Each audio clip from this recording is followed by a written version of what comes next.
there's probably my problem down there. I gotta get that cover off. And then there's a resistor pack, which could be the problem. Else there's the fan itself. I did check the fuse. It's a 30 amp fuse. I just swapped the fuse out, made no difference. So now we're gonna take the socket head screws out that hold that plastic cover on. All right, so we got a screw here, a screw here, and a screw up here. Usually once I get that screw out, I don't put it back in. So it's a pain in the butt to get at. It doesn't really do much for me. Doesn't cause any rattles for me when I leave it out, so I'll leave it out. Anyway, I'll get this off and see what else we're looking at.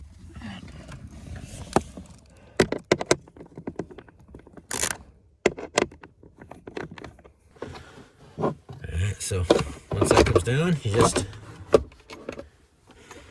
drop that. Kind of have to finagle this end a little bit, but it comes out. Like I said, that one, real pain.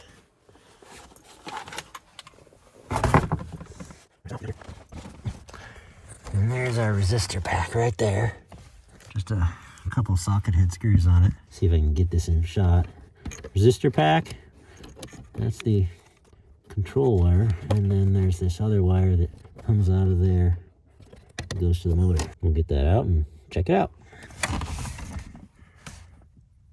Couldn't find a deep socket that fit these, but 7/16 fits just fine. GM updated the way these are made, and they changed the connector on it. So disconnect that. Now there's. All right, so got here if we can get it light. All right, so there's a spot up forward here you can press down, and if you press down on that, then you should be able to pull that out. But it's kind of hard to do with one hand, so set that down. We'll see if we can figure it out. Yep, there we go. See, just gotta get that to push it in. So there's the culprit, probably. Just seeing if that fan is spinning freely.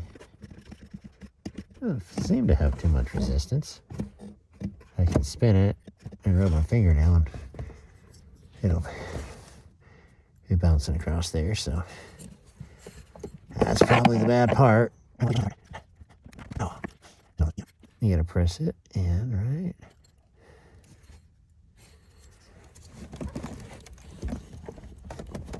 Yep, there you go. Press that in. It's got hooks down there. So what I will do though is I'll turn the car on and check voltage on those pins. Okay, so there's the voltage meter. I don't know if y'all can see that or not.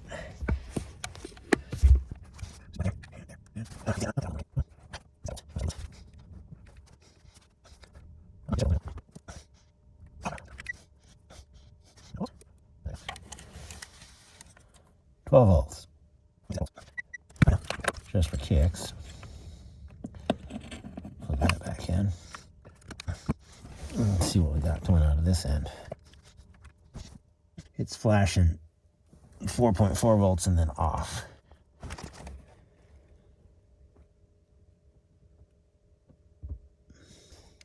I would say that's fried. Now here's the replacement. The new wiring harness, the pigtail going off to the motor, is part of the plug that plugs into the module. It's not coming off separately, so you can't use the existing wiring. You're gonna have to cut that and attach it. And thankfully it's color coded pretty much the same. You got your purple, your thin purple data wire, red positive, black negative. So I'm gonna have to cut that other connector off and put this one in. So here's a better look on the inside of these. You can see those plastic retainers inside there that are supposed to, well, that they are holding it in place. Once you push it in, it locks in.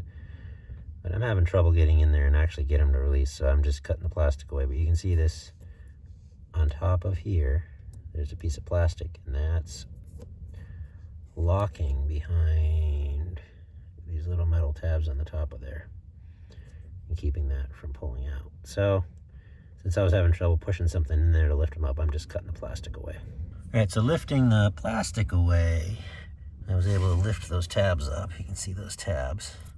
And what's up next, I'm going to slip those in here where the aftermarket wires were. I don't know if you can see that or not. The locking tabs are just ever so slightly different on the new and the old ones. It'll go in, but that particular clip won't lock. But since it has the one that goes in behind it, I think we'll still be okay. There you have it. I managed to get that together without splicing it.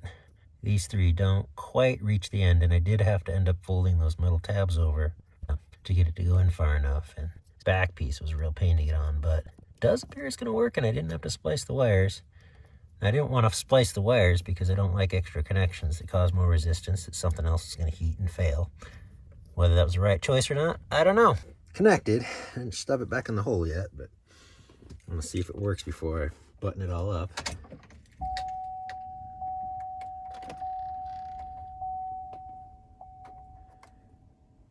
And I'm not getting anything out of there. And it turns out that fuse up there underneath the hood was blown. All right. So I've checked voltage, and I got 12 volts on there now. So let's start it up and see if it works. Ah, listen to that.